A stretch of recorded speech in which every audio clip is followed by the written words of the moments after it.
Unicole Unicron Friends unite. Business frequency, aliens in sight. Turn up the volume and settle in. Your mind will be blown.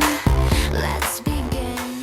Hello, everyone. Welcome to Unicole Unicron and Friends. Today, we are joined by Tracee Dunblazier, a Leo sun with the radiant presence of a natural leader, a Pisces moon that brings depth, empathy, and intuition, and a Virgo Libra cusp rising that balances discernment with harmony. Tracee is a multi-award-winning author, spiritual empath, and shaman, as well as the founder of GoTracee Publishing, which specializes in spiritual healing, narratives, and divination tools. Through works like the Demon Slayer's Handbook and the Rainbow Warrior Activation Deck, Tracee has helped countless readers explore karmic relationships, ancestral healing, and spiritual empowerment. Welcome, Tracee. Hello. Nice to be here. Yeah, so I'm just going to give a quick introduction to how we met, which is Okay.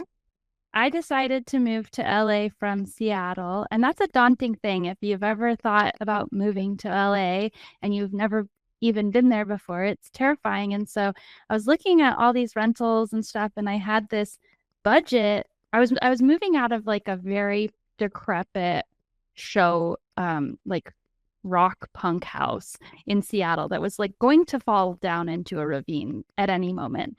And it was disgusting. And I lived with so many people. So my rent was like $575 a month. So when I thought about moving to LA, I was like, how am I ever going to increase my budget? Like, I don't even have a job. Like, how am I going to pay more than $1,000 a month? And I was like, okay, $1,000 a month sounds like a lot of money to me at this time because I was living very, very frugally. And so all the rentals in LA for $1,000 a month were just horrific, frankly. And then the universe sort of opened up this crazy path. And a friend of a friend on Facebook said, hey, I found a place where you could live, but it also comes with a job. And you could be a dog sitter for a celebrity, and that pays the rent. And I was weighing my options. You know, it was really like this trust in the universe kind of moment because the rent was like more than double what I was expecting I would be paying, but also it was free because like the universe was providing the opportunity. So I had to really like wrap my head around that. It was like a big wealth expansion moment for me, for sure.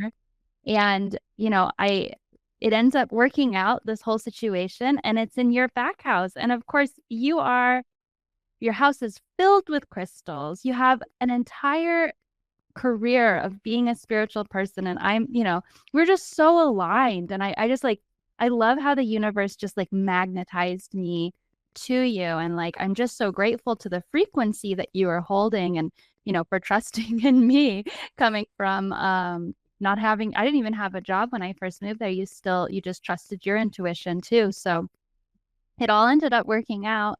And, a little drama here and there, nothing too crazy, but that's how landlords but it's just so cool. So I always really admire like how long you've been in the game, like you've been doing this for so long before like now it's popular. Now it's common. Now everybody knows what you're talking about. But like when you first started this, like, can you give us a little background of like how you got started and how you trusted yourself enough to make that leap into a field that was not understood when you did? Yeah, it's funny. It never really. So I grew up when, I was a teen in the 80s, but I was born psychic, and I have very visceral memories from, different psychic attack, demonic attack, all kinds of wacky stuff going on. I grew up in Albuquerque, New Mexico, and then in addition to my own hauntings, the land there is also very haunted. So it was very active, and it was something that I just knew that I don't talk about it with people because they will think that I'm mentally ill, or they'll suggest therapy or all of these things that I just internally, I knew that I just wasn't going to enter into that kind of realm. And of course, Spirit sent me people and books and things to better help me understand myself. Like in New York, I moved to New York when I was 18, and books would fall out of the shelf at whatever bookstore I was at. And it was always the next thing for me, the next thing of understanding. And then I came to LA, and LA was a whole other, LA was, I still, like, I've been to LA. I've been here in LA for like 25 years. And I just now I'm like, yeah, I like LA. I mean, like it's taken me this long to like LA, because LA is like no other place at all. And people are different here. Everybody's got an agenda and they're going towards something. And anyway, but my experience here, there was a whole other energetic awakening that came upon me. And then after I'm going to say 3 or 4 different very deeply energetic and spiritual awakenings, I was working in marketing. I was selling fragrance and I was doing makeup occasionally. I was working for Donna Karan in their marketing department, selling their fragrance. I was a part of a team that would go to different places all the way up and down the West Coast selling Donna Karan. And at some point, I did a reading for one of my colleagues there, and she told the guy that we worked for, and he started asking me to do readings as a gift with purchase. And the crazy thing is that the first time we did that, we were up in Oregon, and there was literally a line all the way out the door, out the mall. Wow. We're at Robinson's May I'm not exactly sure where, Macy's, probably Macy's. Anyway, but there was a line waiting for me all the way out the door. And and then people were sitting down. It was literally a 5-minute thing. I was doing palmistry at the time, but people were having these deeply cathartic moments. Like, they'd sit down and I'd say something and they'd start crying, and then we'd have this whole experience. Anyway, so I was like, okay, well, this is fun. This is interesting.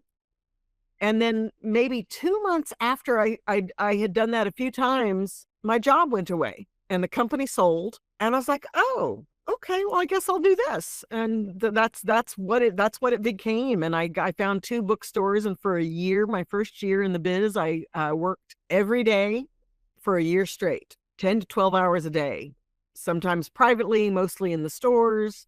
But I just jumped in with all my appendages, and it helped me find who I was, in facilitating healings, in reading, in mediumship, in channeling.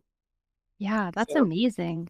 That's so amazing how it was just sort of like laid out for you, and it's like, this is an option. And LA is so different. Like if you've never like lived in LA, it's hard to imagine what it's like, but you can really do anything there. Like you can really choose to be anyone or do anything there. It's not like other places. So that does make sense. Makes sense to me. And you're so prolific. I mean, when I was living in your back house, it was like a new book every couple of months, and you'd be like awake at like 5 a.m. like, spirit got me up to write this book. And then you have all these different decks, and the decks are very unique too, because they're all channeling like completely different almost modalities or like perceptions of reality.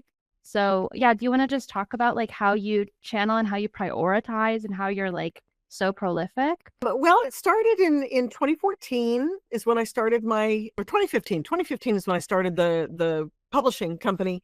And I started with the Demon Slayer's Handbook series, which has 3 different books in it. When I first started, my first book was really my first 2 books. My first book was like 450 pages. And, as you get into the business, there is a formula that really people appreciate. That's really what, unless you are a big name, this is the formula you really need to follow, and especially as a beginner. So I tried my best to do that. And I'm the kind of person that likes to know what I'm talking about and learn what I'm doing myself before I interact or collaborate with other people. So that's really where it all began for me. And then I started in the decks. I've got a whole series, which this is probably what you're thinking was, I mean, in 10 years, I've done about 12 different projects. Well, yeah. I mean, I think you wrote 2 or 3 books. Well, actually, I did the 3, Your Crystal Allies, decks, and the deck. You did the Karma book too. Yeah, so that was at the beginning. So I did the Conquer Your Karmic Relationships, and then I did I think Transformative Grief, and Rainbow Warrior Activation Deck was already out, and then I came out with Your Crystal Allies series, which is 3 books and the deck.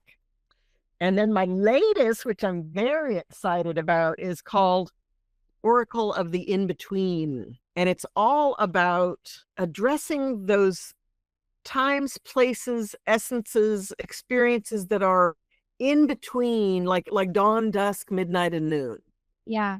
right? Very fairy of you. Yes, and it really connects to helping us to understand the different aspects of life, the places in life where we actually make decisions. Because I think that Mm. people think that they decide something, when the opportunity presents itself and they decide to do it. I'm going to say 100% of the time they have been unconsciously anticipating that and contemplating at these different in between times whether or not they're consciously aware of it. And the more you can have awareness in those in between times, the more you can really be masterful and understand the choices you're making and the consequences they'll have, and how much do they include others, or do you know what I'm saying? Yeah, no, totally. It's almost like a quantum space of manifesting because it's like in those in between spaces, anything is possible. And yeah, you are setting your mind up for every timeline. And so when that timeline shifts into reality, you better be ready. And I love that what you said about like people think, like I think we think, oh yeah, something happens and I'm making a decision in that moment. But like we do have an internal compass that's developed probably. I love that in Right. those in between spaces. Absolutely. Yeah, that's amazing. And so when you're drawing from that deck, does it give you guidance for like how to approach decision making or just bring awareness to those spaces? Whatever you want. Like, well, let's pull a card. Yeah, let's do Ooh. it. The artist, her name is Yasmin Westwood, and she does graphics. But she's a photographer, and she'll take pictures and then she pieces them together in a very unique way, and she tells a little story. So this is interesting. So gravity has a Cool. place of the in between, and I love this one, suffering. Oh, wow. And what's interesting about this one, so if you'll notice, she's wearing a white dress and she's covering her face, and there's a huge lock that has a light emanating from it, and she's covering her face from the light. So she's needing to stay in the darkness. It's more about not choice per se, but a staying in a place of integration and reflection before you open up. And one of my favorite things, I don't know if you can see the little cardinal there. Yeah, I love the contrast of like the white and black and then the bright red cardinal. Uh-huh. And you probably can't really see his face, but it's like he is hilarious. It's like he's like a granddaddy, like, Oh, okay, yeah. come on, come together now.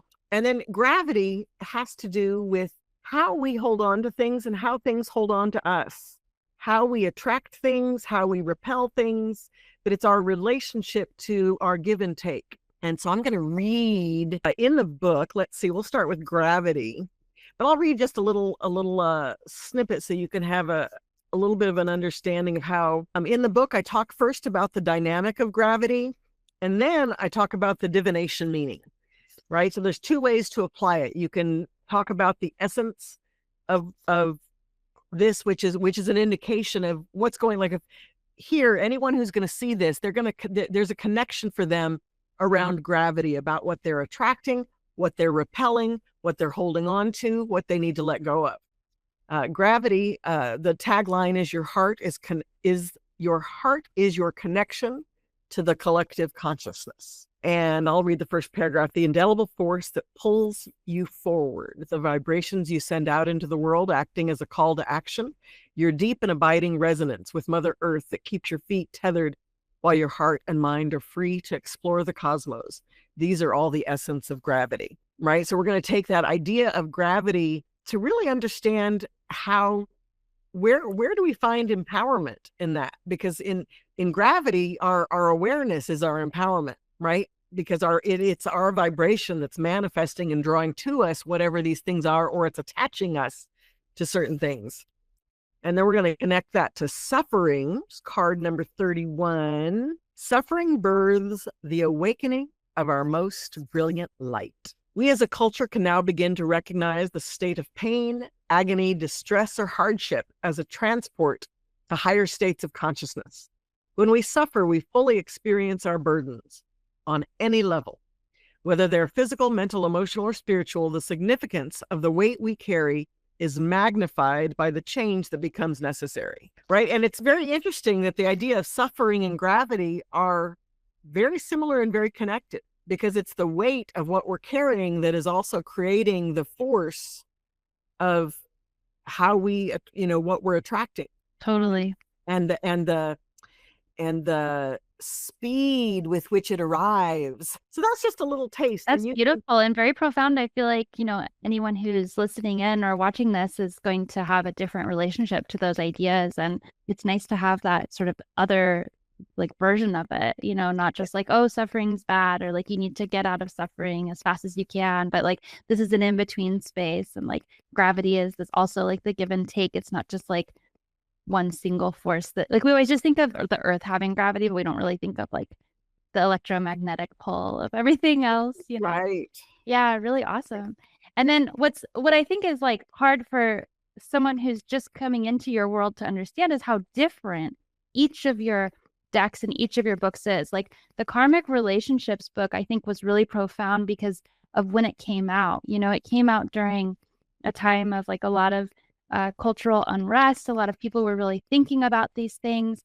And then in this book, you go deeply into like, your own experience having past lives as different races and different beings and all of these things. And how do we heal these aspects within ourselves? Do you want to just talk briefly about that? Absolutely. It's interesting that the book came out in 2020, and I think that was even before its time, because it, like, everything in it, right, is so relevant for right now.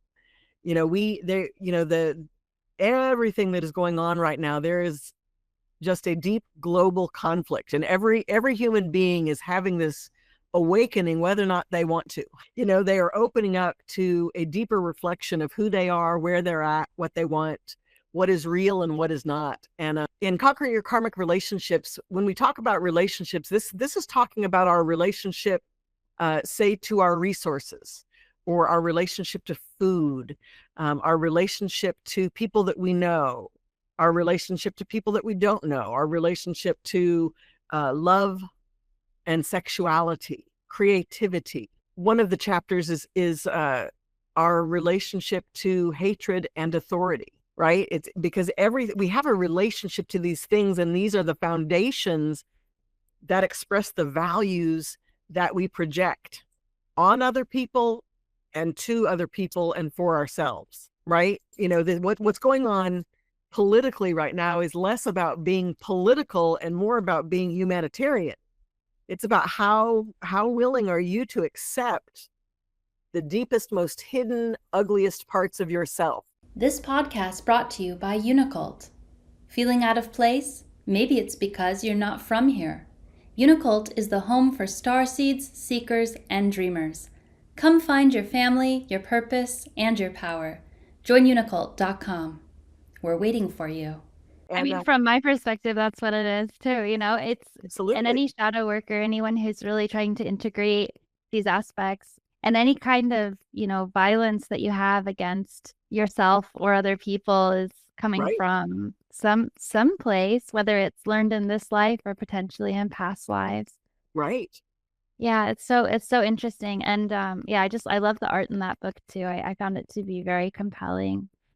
And as far as like crystals, like, I mean, you and I just nerd out on crystals, and you are probably one of the most dedicated, crystal researchers, like one of the most dedicated crystal researchers that I've gotten to hang out with. And one of the things that you study with crystals that I don't necessarily see other people doing as much is like the different shapes and the different terminations and the different ways that the earth like forms the crystals. Like I've seen people generally refer to, like spirit quartz or spirit amethyst, like, oh, there's so many terminations, like it's sending energy out in all these directions. But you go into like really technical detail of the geode forming nature of crystals. So like, how did you start looking through that lens? And like, can you just introduce us to your thinking around that? Absolutely. Well, first of all, I want to share with you my latest nerd. Lapis lazuli is one of the most ancient and most talked about stones ever. And I have never been into it, and maybe for that reason. Do you know what I'm saying? It's like, Yeah, like you want it to be cool, not like everybody else is thinking is cool. dude, I saw a program about ancient Egyptians, and that they used lapis to basically hear other planets speak. Wow. And just when they used, I was like, oh my God. And then I found this. It looks like a spaceship to me. Isn't it amazing? Yeah. So specifically, I'm gonna pull something there, but I'll pull, let's see, we'll pick a card from, do we want to do healing trauma and navigating change, gems for giving love, receiving comfort, and connecting with the cosmos, or making money and managing resources? Money. Money. We're in Virgo season. Let's get to work. Right? So here's the thing. So I, believe it or not, I have always been very in tune with the vibes of crystals, and they really, they really impact me deeply. And I've done, those were my first forms of healing and communication. They were like my first mentors. Yeah. And that's how this whole series began, is because I have an enormous collection, and some of them I've had for 40 years. And some of the ones that the larger pieces that I have around my home, they were saying, hey, we want to be shared with more people now. And I was like, that is a great idea. So I'll do a series of books. Well, I was going to do the cards, and then my distributor said, hey, does this come with a series of books? And I'm like, okay. It does now. Let me get to work. Exactly. But so on a vibrational level, I was always very in tune with the geological aspects of each stone, but I have never studied that until I wrote this series. And what Unicole is talking about is so for each stone, there's a page in the book that gives you its geological properties. And each stone, whether it's a mineral or a crystal, like this right here, my ring is a piece of apophyllite. Wow. That's one crystal. Oh my goodness. Isn't that fun? And it is unlike it kind of looks like a quartz. You could mistake it easily for quartz, but when you sit the vibration, every time apophyllite, I look at it and I'm like, oh, that's apophyllite. Isn't that like other energy? It's ultra clear. It has inclusions in a very different way, and it vibrates to second chakra. So deeply emotional, masculine, feminine, balancing in the body, sexuality, personal expression, right? And that's not the same as other quartz looking. Yeah. Right? Okay. And so when you understand, so for example, like my tiger's eye, let's see here. Well, here's tiger's eye. I'll show you this particular. So this is tiger's eye, right? The brown, and it's got almost an iridescence. Yes, and that iridescence it's called something specific, and I actually have to look that up now because my memory, it starts with a CH, and it's really it's a beautiful long word, and hopefully I'll find it.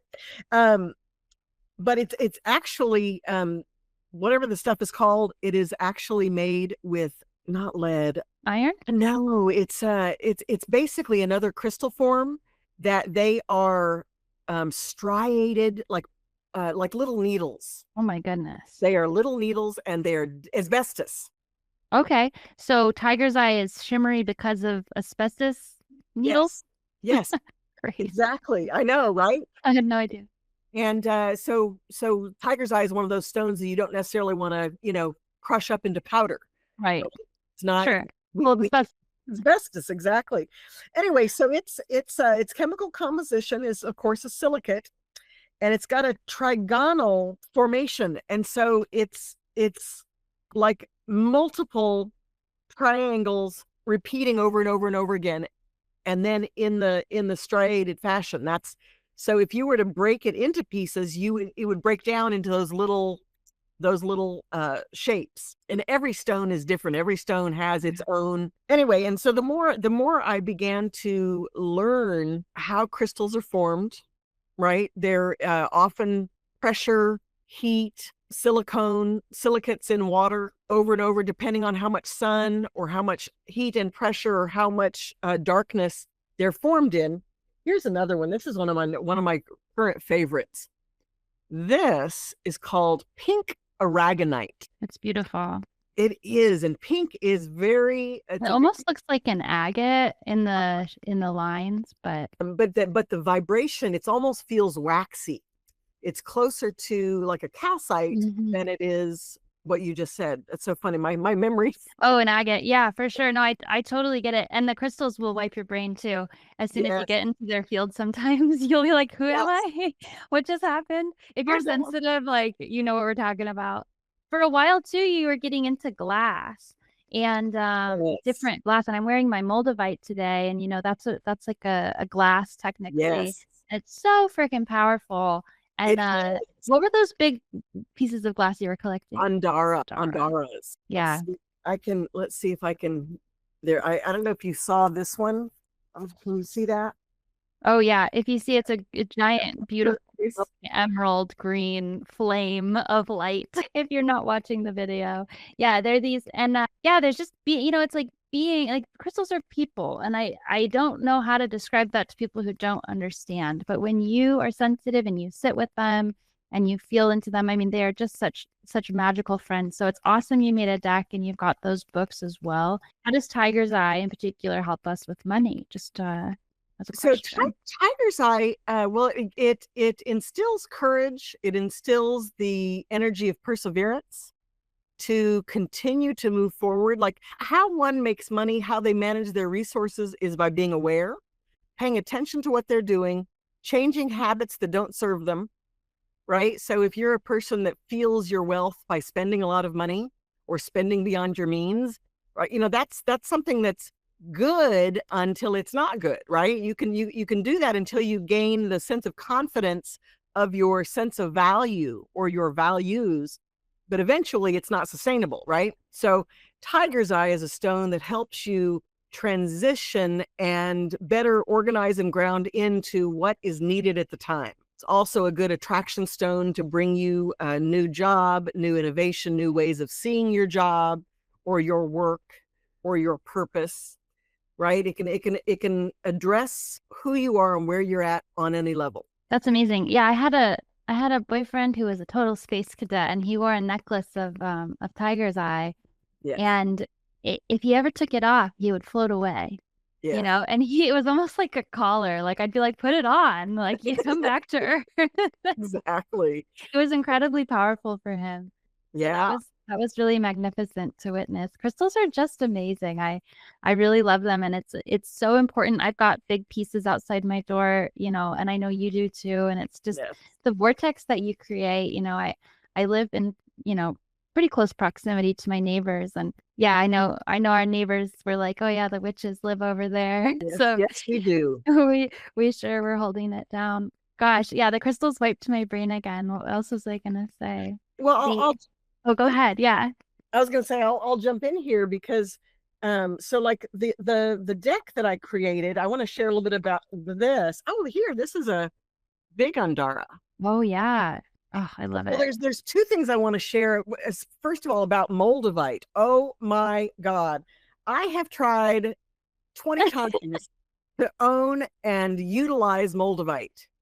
And every time it gets lost. Yeah. It goes away. I even bought a really nice, very expensive, they called it a wedding set. It was a gem quality moldavite sitting up on and I had just moved to LA and I was doing makeup for a shoot at Fabio's house. Wow. Now, Google Fabio if you don't know who he is, because he was definitely big in the 80s and 90s. Actor, but he was really a romance novel book cover.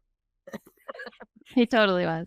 Anyway, and he's totally an alien. Yeah. Anyway, and so the fact that I lost that ring there, and he actually, I was so distraught, and he's like, what happened? I said, I lost my ring in this little patch of grass in his backyard, and he helped me look for it, and we never found it. Because it goes to another dimension. I had a friend, he did his laundry, he opened up the dryer, And then this piece of moldavite came and hit him right in the chest. It flew, the dryer wasn't even moving around. It just jumped right out of the dryer. He's like, oh, there's my moldavite. It's been gone for months. It just comes out of these dimensional Yes. portals. Oh my It's such God. a power. And yeah, I've lost multiple pieces, and you Yes. just trust it, I was in a point of not having very much money recently. I'm in feast or famine still. I'm figuring it out. And it was maybe it was like a year and a half ago, and I was scrolling on, social media, and an ad came up to buy a lot of moldavite. It was like an Yes. $800 lot of Yes. moldavite. And I was like, who would do that? And as I'm buying it, and I'm like, what's And you're like, happening? And I couldn't stop myself. I was like, what's going on? I started freaking out. Like, who would buy a lot of moldavite? Like, this doesn't make any sense. I don't have $800 to spend on crystals. And the Yes. voice in my head was just like, you're going to need it. So I get this lot of moldavite. I ordered it with Lemurian quartz and Herkimer diamonds, and I did these big grids. And I had just had my baby. It was like I had had my baby about a year before, and I was totally lost. I was totally directionless. I had lost all passion. I had no idea who I was anymore. And Yes. that's, an essential biological function, I guess. But it Yes. was very uncomfortable for me. And as soon as I started laying in these grids, I got struck with these visions and ideas, and I started a Nice. company from it, So it's just this incredible activator, and It I is. honor it and I respect it so much. And wearing it, I used to not be able to wear it. It felt like drinking 6 shots of espresso. If I Yes. was ever trying to like wind down from the day, I'd be like, what's happening? I'm like, oh, I'm Yes, still it's so wearing a winding down. moldavite. So Yes. it took me a long time to even acclimate my energy to it, to normalize that kind of, what it really does is it just cuts anything out that's not serving you, Yeah. which is a brutal process. It's- Not for the faint of heart, but definitely for those who want to. And if you're already there, like the moldavite's like, screw you, goodbye. Like I have other places to be, Right. apparently, and it'll just leave your life. All of the glasses I find, because the other one that I love is a Lebanese, it's gold. Lebanese desert glass. Oh, yeah. Sorry, this is Charlotte's tale here. Yeah. How old is Charlotte now? Older than the hills. She's in her final journey. Well, she's been in her final journey for like 5 years. She's 21. she's amazing. Yeah. Yeah, your kitty cat, your familiars. You're just like obviously a witch. Yeah. Obviously.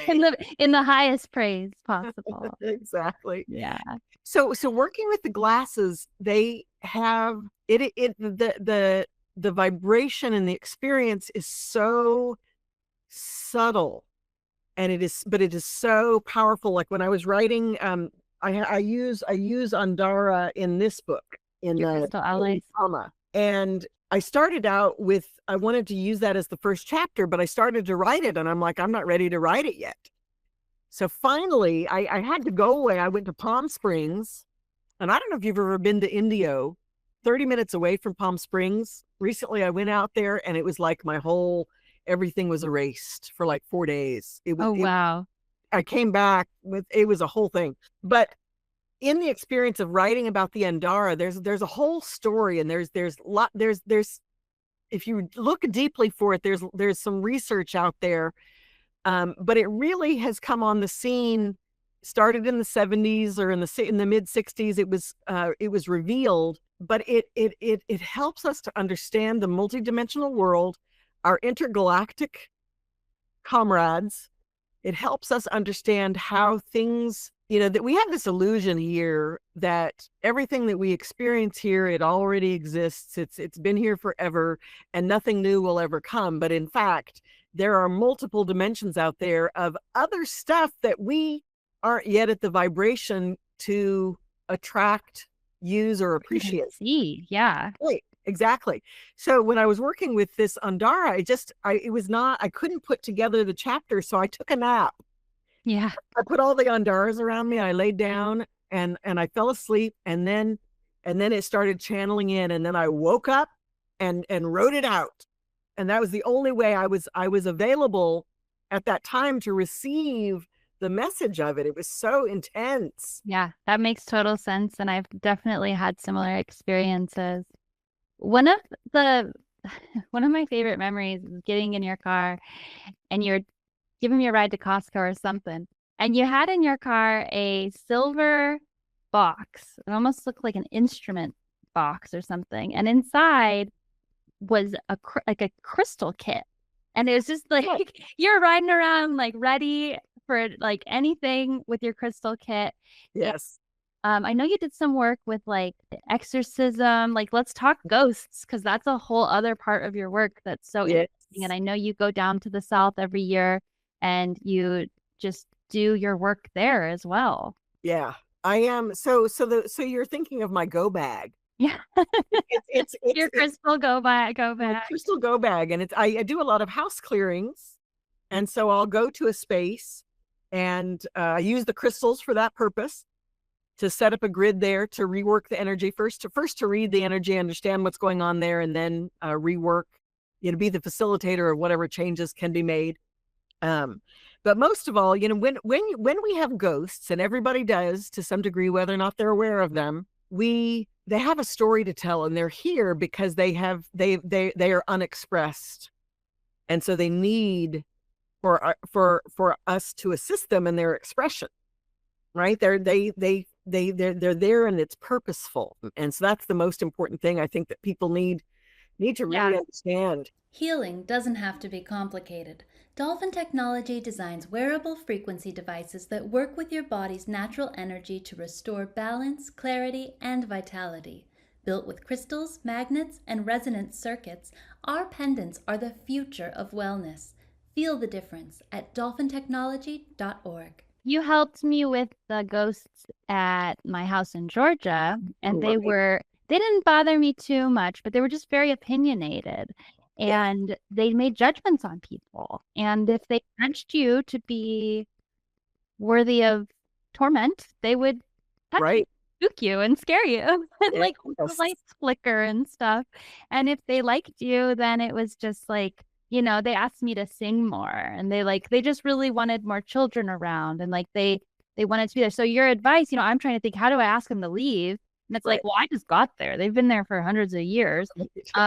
And so your advice was more to ask them to be able to express themselves and maybe even to let them channel through. And yeah, I think we ended up leaving before that work got finished, but they won that battle. Yeah, they're like, get out, you out. Yeah, I think they're just like, you're done, it's over, next. So here's a good haunted. Well, it's a still happening haunted story.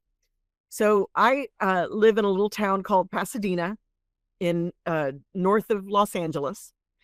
And around where I live, there are these three significant places one house that I've never been to, but I always love it when I see it. Another is a building. It's a Spanish style. It was a funeral home, big, huge Spanish style funeral home.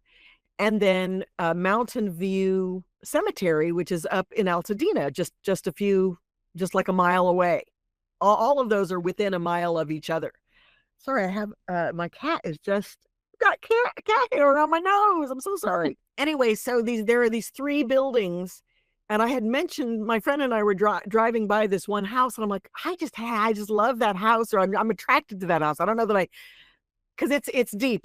All of them have gotten my attention. Well, there is a show that just came out.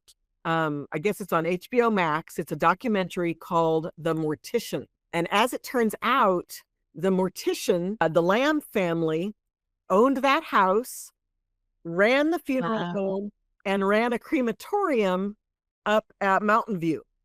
And they now, I mean, they're old Pasadena and old Pasadena money. And then, I mean, the business everything is kind of broken apart now, but the son and the grandson of the original owner of the funeral home, he basically started just cremating hundreds of bodies together. Started out with 2, and then 4, and then 10, and then 20, and then as many as he could pack.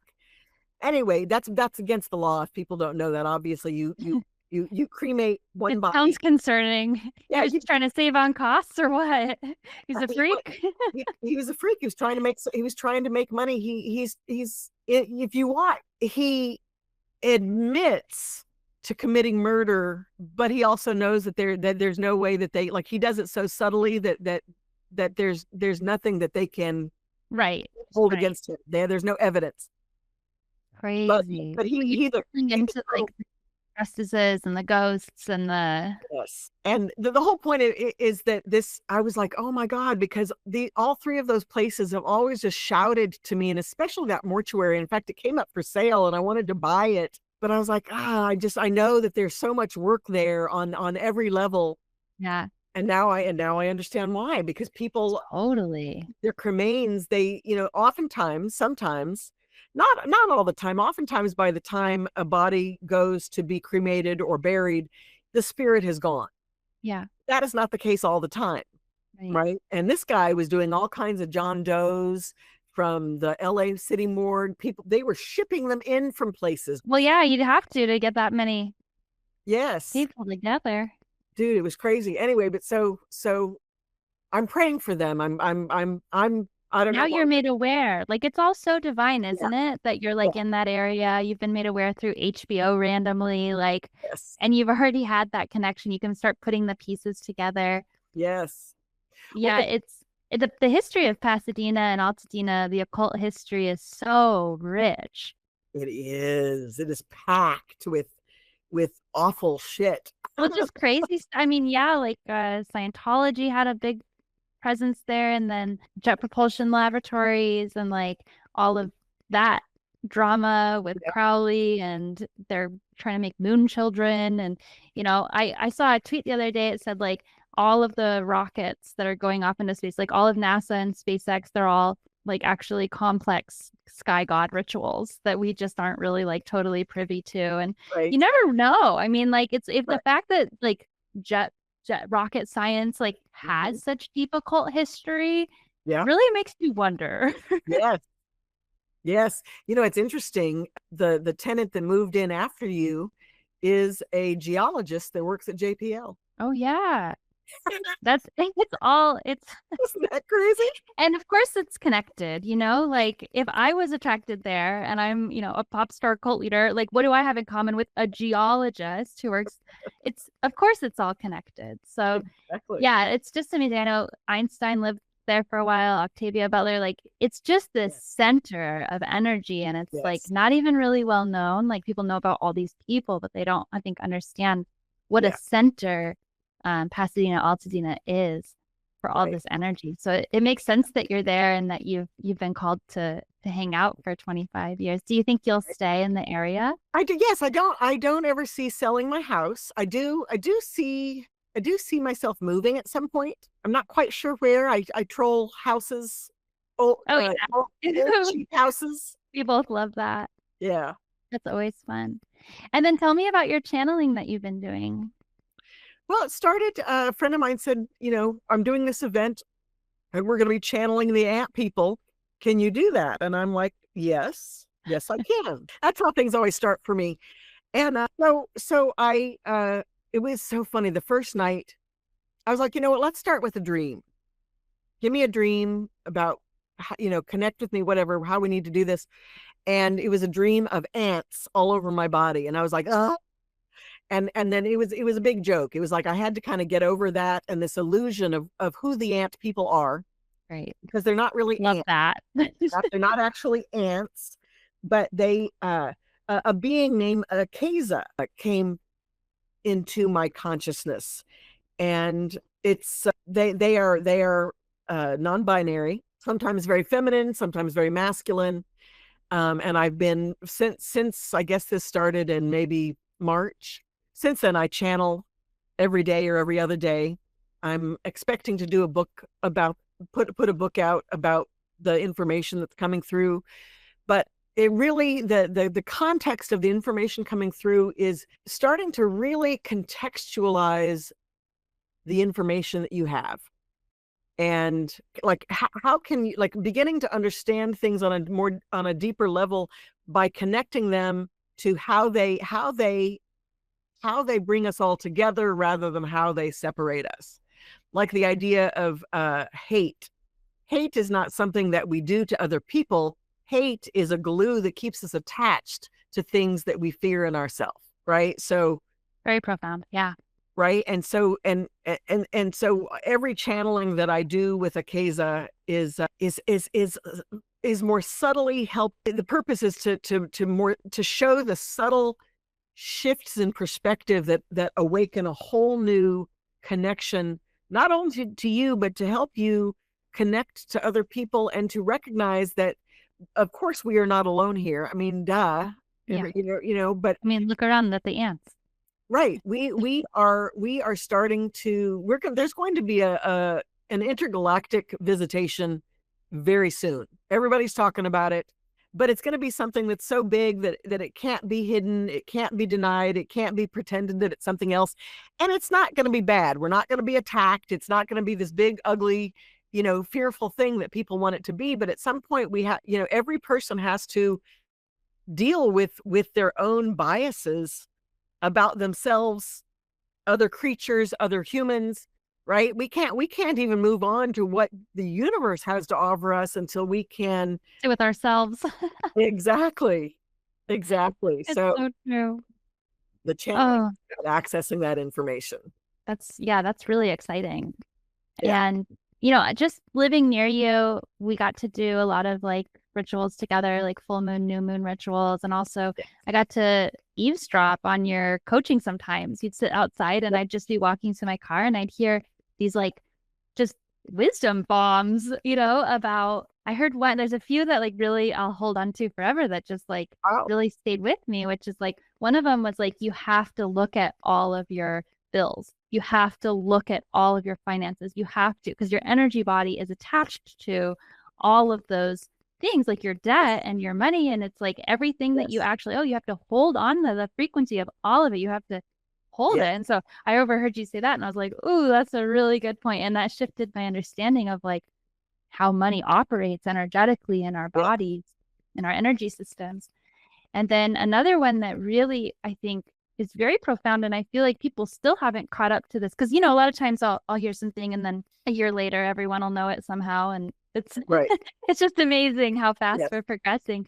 But this one's still really good, and it's the idea of like when you're in an abusive relationship, and the common thing to say is, you deserve better. You have to know that you deserve better. Right. And for you, you said to me, you have to know that you have to get comfortable with experiencing different, Right. because it's just like, again, just totally blew my mind. It's like abuse is normalized from childhood, and it's not about deserving. Like that concept is so far beyond what you can understand if you're manifesting from a childhood wound. That's not why you're manifesting something negative. So really, nobody feels like they deserve the beat down, no. but they don't know how to address the fear that they feel to get away from the person. They don't know how to anchor their own sense of power. They don't even know maybe where their own power lies, right? Totally.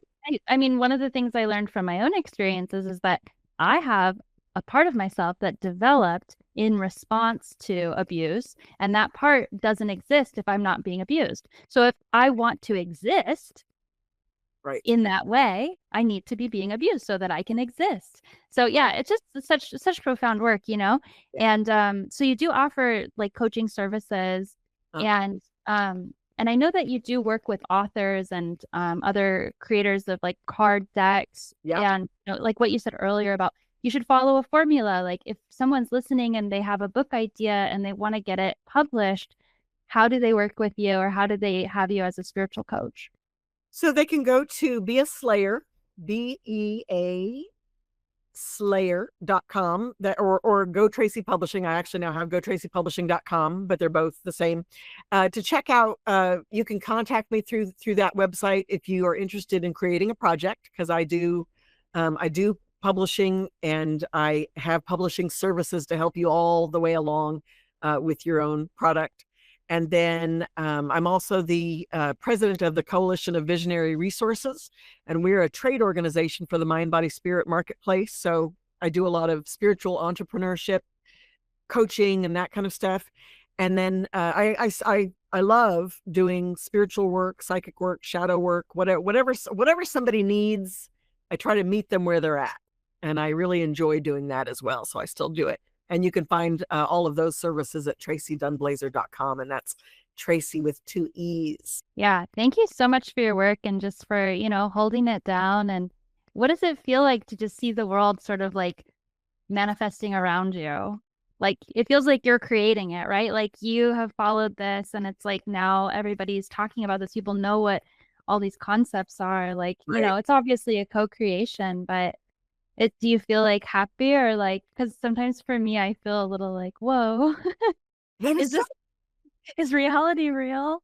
right. That's so interesting. I am so caught up in, present time, all the stuff that's going on, because it's really everything that's going on in America today has been a deep trigger for other elements of me, which are there, but so it's bringing up deeper feelings. So I've just been kind of focusing on that and managing that and deciding who I want to be in this next round, if you will. You know what I mean? Because I think we all have to decide at what level we are going to stand up and be who we are and resist what's happening. And, however somebody can, funny, she's like, boop, boop, boop, boop. She's like, I am who I am. I'm here. Got I'm to. resist-" But there's it again, because it's a humanitarian crisis, how we want to move forward, how we want to protect our planet. Or the planet doesn't need us to protect it. It needs us to stop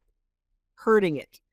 And we're in a unique time where she's going to take herself, parts of herself back. That is where we are headed, people, right? Because we haven't found a way to find a balance. So that's why this humanitarian crisis is coming up, because there's a lot of lower vibrational energies that need to be recognized and transformed and moved through and renegotiated. So having said that, I feel like I don't feel like I have that objective perspective as much as I have the, okay, I'm here now, what next? And I decided to take this year off, and then the whole channeling thing came up. So I'm actually going to be teaching channeling at the Conscious Life Expo next year, which I'm very excited about. Awesome. Because I really, it's a really fun class to teach, and it's a really fun thing to learn, and it really helps people to express themselves in a new way and to connect in a new way and consciously. So anyway, so all of that to say, it's profound, but it still kind of doesn't feel like it's enough. Sure. Well, a lot's happening, Yeah. and I think that presence, like just being grounded in who you are in this moment and having that, who am I going to be next? I think that's probably how you have created so many things that are so prescient and so relevant at this time, because that's the only way to really stay relevant Right. and to stay with the current of what's true and what's real. Yeah, absolutely. Awesome. So, Well, yeah, thank you. Is there anything else you want to add? well, I've got a couple of podcasts. I've got Chatcast, where I talk to other creators. I've got Be a Slayer, which talks about sometimes deep and / difficult topics to talk about. And then I have a new podcast coming out sometime next year called The Decoders with Karen Reese. So that's going to be a fun, very lighthearted. We're going to be following the different mysteries that exist in the paranormal world. So Oh, that's great. I'm sure that will be very popular. People love a good mystery. Yeah, exactly. So that's all that I've got going on, and I'm so glad that we got to share this hour together.